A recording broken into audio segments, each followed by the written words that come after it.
اللہ کی قدرت اور رحمت سمجھنا یہ ایمان کا حصہ ہے، اور ہمیں یہ بھی یاد رکھنا چاہیے دین کی بات وہی ماننی چاہیے جو قرآن اور صحیح حدیث سے ثابت ہو، اور باقی چیزوں میں جلدی فیصلہ کرنے کے بجائے تحقیق کرنا چاہیے۔ لیکن اب جو بات آنے والی ہے وہ آپ کو اندر سے ہلا دے گی، کیونکہ اب ہم بات کریں گے کیا انسان کبھی اللہ کو دیکھ سکتا ہے، اور ایک عورت کی وہ عجیب شرط جس نے سب کو حیران کر دیا۔ لیکن دوستو، اب جو سوال سامنے آتا ہے وہ بہت خطرناک بھی ہے اور بہت گہرا بھی۔ کیا انسان اس دنیا میں اللہ کو دیکھ سکتا ہے؟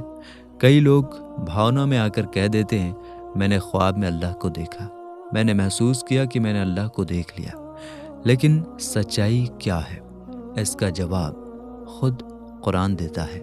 سورہ الاعراف کی آیت 143 کا مفہوم ہے، موسیٰ اپنے رب کے وعدے پر حاضر ہوئے اور ان کے رب نے ان سے کلام فرمایا۔ انہوں نے عرض کی، اے میرے رب، مجھے اپنا دیدار دکھا کہ میں تجھے دیکھوں۔ اللہ نے فرمایا، تم مجھے ہرگز نہیں دیکھ سکو گے، لیکن اس پہاڑ کی طرف دیکھو، اگر یہ اپنی جگہ ٹھہرا رہا تو تم مجھے دیکھ لو گے۔ پھر جب ان کے رب نے پہاڑ پر اپنا نور ظاہر فرمایا تو اسے ٹکڑے ٹکڑے کر دیا اور موسیٰ بے ہوش ہو کر گر پڑے۔ پھر جب ہوش میں آئے تو عرض کرنے لگے، تو پاک ہے، میں تیری طرف رجوع کرتا ہوں اور میں ایمان لانے والوں میں سب سے پہلا ہوں۔ یعنی اس دنیا میں کوئی آنکھ اللہ کو نہیں دیکھ سکتی، یہ بات بالکل صاف ہے۔ اللہ کو صرف اس کے رسول صلی اللہ تعالی علیہ وآلہ وسلم نے دیکھا ہے۔ لیکن اب یہاں ایک اور بات سمجھیے، کیا ہم اللہ کو محسوس کر سکتے ہیں؟ کیا ہم اس کے قریب آ سکتے ہیں؟ اس کا جواب حدیث میں ملتا ہے۔ صحیح بخاری کی حدیث 6502 کا مفہوم ہے، اللہ تعالیٰ فرماتا ہے، بندہ نفل کے ذریعے میرا قریب ہوتا رہتا ہے، پھر میں اس سے محبت کرتا ہوں اور میں اس کا کان، آنکھ، ہاتھ اور پیر بن جاتا ہوں۔ مطلب اللہ کو دیکھ نہیں سکتے لیکن اللہ کو محسوس کر سکتے ہیں۔ اور یہی بات ایک عورت سمجھ نہیں پا رہی تھی۔ وہ کہتی تھی، میں ایمان تبھی لاؤں گی جب خدا کو دیکھ لوں۔ اب ذرا سوچئے، یہ کیسے شرط ہے اور اس کا جواب کیا ہوگا؟ یہیں سے شروع ہوتی ہے ایک ایسی کہانی جو دل کو ہلا دیتی ہے۔ لیکن دھیان سے سنیے، یہ جو واقعہ ہے یہ کسی صحیح حدیث سے ثابت نہیں، یہ ایک نصیحت والی کہانی ہے جس سے سبق لیا جاتا ہے۔ تو اسے حدیث سمجھ کر نہیں بلکہ ایک سیکھ سمجھ کر سنیے۔ ایک عورت تھی جو گناہوں میں ڈوبی ہوئی زندگی جی رہی تھی، لیکن دل کے اندر کہیں نہ کہیں سچ کی تلاش تھی۔ جب اسے سمجھایا گیا تو اس نے کہا، میں ایک خدا کو ماننے کو تیار ہوں، لیکن جب تک میں اسے دیکھ نہ لوں میں ایمان نہیں لاؤں گی۔ اب بتائیے ایسی شرط کا جواب کیا دیا جائے؟ اسے یہی سمجھایا گیا، اس دنیا میں کوئی آنکھ اللہ کو نہیں دیکھ سکتی لیکن اسے محسوس کر سکتی ہے۔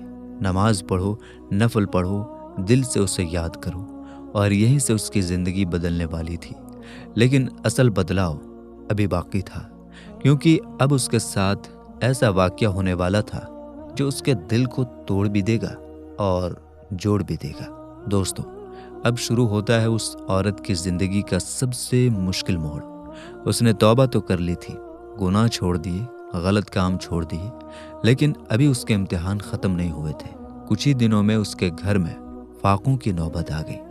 کھانے کے لیے کچھ نہیں، کمانے کا کوئی ذریعہ نہیں، اور سب سے بڑھ کر اس کی چھوٹی سی بیٹی بھوک سے بلک رہی تھی۔ سوچئے، ایک ماں کے لیے اس سے بڑا درد کیا ہوگا؟ مجبوری میں اس نے اپنے گھر کے کچھ برتن اٹھائے اور بازار کی طرف نکل پڑی۔ ارادہ صرف اتنا تھا، آج انہیں بیچ کر اپنی بیٹی کے لیے کھانا اور دوا لے آؤں گی۔ لیکن جیسے ہی وہ بازار پہنچی، اسے احساس ہوا کہ یہ دنیا کتنی بدل چکی ہے۔ ہر دکان پر کوئی اس کے برتنوں کو نہیں دیکھ رہا تھا۔ لوگ اس کی مجبوری نہیں، اس کا جسم دیکھ رہے تھے۔ کچھ لوگوں نے تو ہاتھ پکڑنے کی کوشش کی، غلط باتیں کی، پیسے کا لالچ دیا، 1000 ریال لے لو بس ایک بار۔ لیکن اس بار وہ عورت بدل چکی تھی۔ وہ روتے ہوئے کہتی، میں توبہ کر چکی ہوں، اب میں وہ کام نہیں کروں گی، اور ہر آفر ٹھکراتی چلی گئی۔ لیکن ہر بار ٹھکرانے کے ساتھ اس کی امید بھی ٹوٹتی جا رہی تھی۔ آخرکار تھک ہار کر وہ واپس لوٹنے لگی اور چلتے چلتے اس کے دل میں ایک خیال آیا، یہ کیسے مسلمان ہیں، انہیں اپنے ایمان کی کوئی فکر نہیں۔ اگر یہی اسلام ہے تو میں کیوں اسلام قبول کروں؟ یہ سوچ بہت خطرناک تھی، کیونکہ جب انسان لوگوں کو دیکھ کر دین کو جج کرتا ہے تو وہ بھٹک سکتا ہے، اور اب وہ عورت بھی اسی موڑ پر کھڑی تھی جہاں یا تو وہ ایمان کی طرف آئے گی یا ہمیشہ کے لیے دور چلی جائے گی۔ لیکن ٹھیک اسی وقت کچھ ایسا ہوا جو اس کی پوری سوچ بدلنے والا تھا۔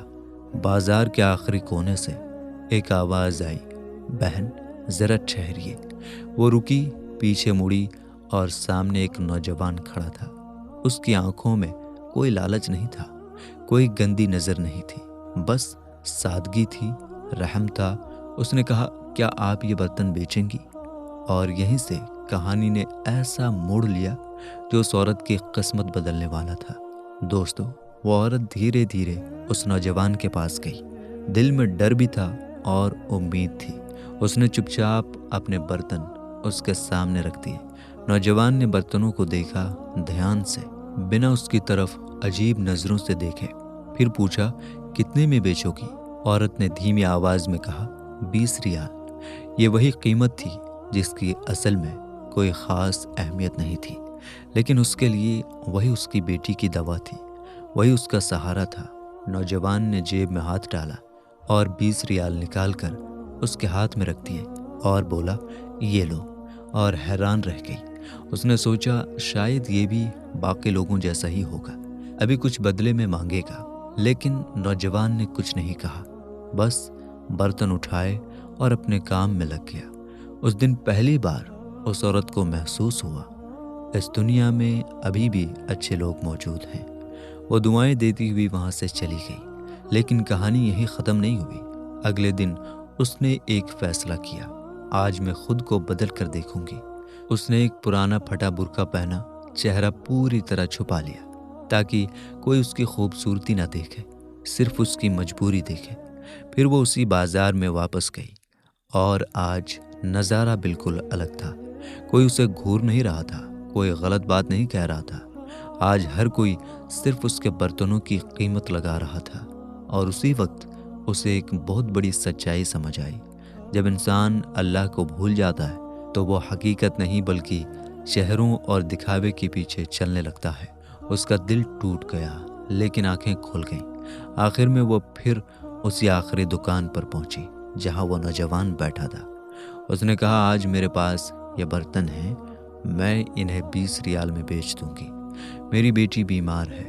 نوجوان نے برتن دیکھے، مسکرایا اور بولا، یہ تو بہت قیمتی ہے، میں 100 ریال دوں گا۔ عورت چونک گئی، کیا تم میرا مذاق اڑا رہے ہو؟ نوجوان بولا، نہیں، میں یہ پیسے برتنوں کے لیے نہیں دے رہا، میں یہ تمہاری بیٹی کے لیے دے رہا ہوں۔ بس یہی اس عورت کا دل پوری طرح بدل گیا۔ اسے سمجھ آ گیا اسلام کیا ہے، اصل انسانیت کیا ہے۔ لیکن ایک شرط ابھی بھی باقی تھی، میں ایمان لاؤں گی لیکن جب تک خدا کو دیکھ نہ لوں۔ اب بتائیے اس شرط کا کیا جواب دیا جائے گا؟ اور یہی کہانی پہنچتی ہے اپنے سب سے اہم موڑ پر، جہاں ایمان، عقل اور حقیقت تینوں آمنے سامنے آنے والے ہیں۔ دوستو، اب وہ عورت پوری طرح بدل چکی تھی، گناہ چھوڑ چکی تھی، انسانیت پہچان چکی تھی، اسلام سے پربھاوت ہو چکی تھی۔ لیکن ایک سوال اب بھی اس کے دل میں اٹکا تھا، میں اللہ کو دیکھے بنا ایمان کیسے لاؤں؟ آخرکار وہ دوبارہ امام کے پاس پہنچی اور کہنے لگی، میں مسلمان ہونا چاہتی ہوں، لیکن جب تک میں خدا کو دیکھ نہ لوں میں ایمان نہیں لاؤں گی۔ یہ سن کر امام خاموش ہو گئے، کیونکہ یہ کوئی چھوٹا سوال نہیں تھا، لیکن انہوں نے بہت سادگی سے جواب دیا، اس دنیا میں کوئی بھی آنکھ اللہ کو نہیں دیکھ سکتی، اللہ کو صرف اس کے رسول صلی اللہ تعالیٰ علیہ وآلہ وسلم نے دیکھا ہے۔ پھر انہوں نے سمجھایا، لیکن تم اسے اپنے دل سے پہچان سکتی ہو، جب تم نماز پڑھتی ہو، جب تم رو کر دعا کرتی ہو، جب تم کسی مجبور کی مدد کرتی ہو۔ اللہ تمہیں ہر جگہ دیکھ رہا ہے اور اس کی رحمت تمہارے ساتھ ہے۔ اور پھر انہوں نے وہی حقیقت بتائی سورہ الاعراف کی آیت 143 کا مفہوم ہے۔ موسیٰ نے اپنے رب سے دیدار مانگا تو اللہ نے فرمایا تم مجھے نہیں دیکھ سکتے۔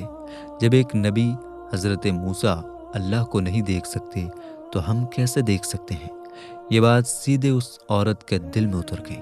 اس کی آنکھوں سے آنسو بہنے لگے اور وہ کانپتی ہوئی آواز میں بولی اب مجھے سمجھ آ گیا، مجھے اللہ کو محسوس کرنا ہے۔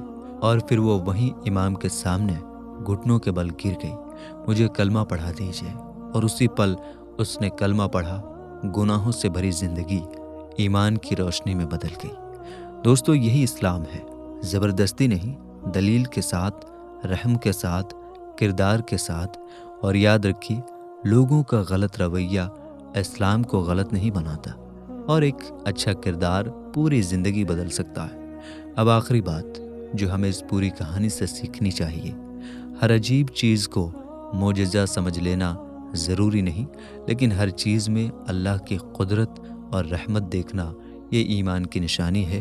کعبہ شریف کی عظمت حق ہے، بیت المعمور حق ہے، فرشتوں کا طواف حق ہے، لیکن ہر بات کو دین سمجھنے سے پہلے اس کی تحقیق کر لینا ضروری ہے۔ اس لیے علم کے ساتھ مانو، تحقیق کے ساتھ سنو اور صحیح بات کو ہی آگے بڑھاؤ۔ اللہ ہم سب کو صحیح سمجھ اور سچا ایمان عطا فرمائے۔ آمین یا رب العالمین۔